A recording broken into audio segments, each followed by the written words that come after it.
My name is Agee, and I teach church history at Anderson School of Theology and Christian Ministry. So when I think about the Church of God and our teachings in the Church of God, I think about the doctrine or the charism of unity, which is very important. And unity, in thinking about unity, I think about the way we come together as church folk in one body, and we sort of teach it that way, that we come together as one family and we relate to one another in loving ways.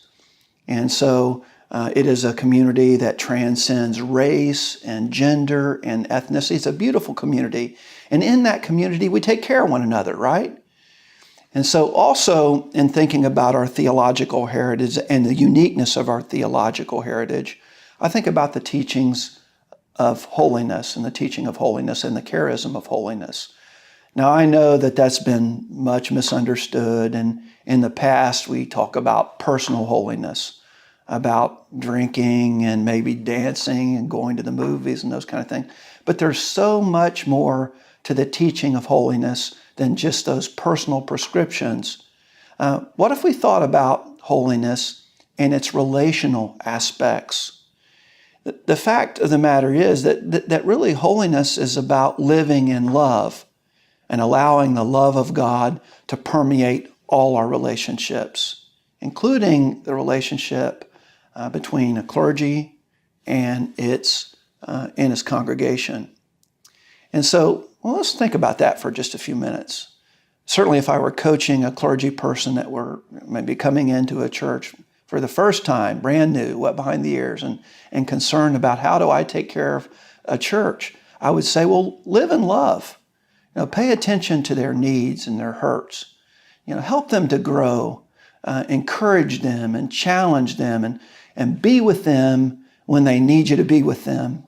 That's the practical way that you love that congregation.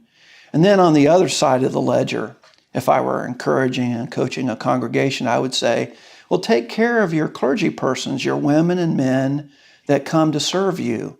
Live in love. Live out unity and holiness with that, in that community. Well, how do we do that practically? Oh, maybe that's the catch. Well, one of the ways is for a church to live out that holiness and unity is to fairly compensate their clergy persons, their pastor, and, pay them, give them a fair wage, pay attention to their retirement. They're going to need to retire sometime, so pay attention to that. What about time off? It's important that, and we know this now, that, families that get to have an opportunity to vacation together, get together and vacation. And so are you paying them in such a way, and are you giving them the time off to do that? That's a practical way that we can love and live in love, live in unity and holiness with regard to those clergy persons. Now, to the extent to which you're taking care of your clergy members, you're actually carrying out this living in love. And so that's something that we need to do. And I hope I want to challenge you to pay attention to this relationship. It's really important. Live in love, live in holiness, live in unity. Take care of your clergy persons.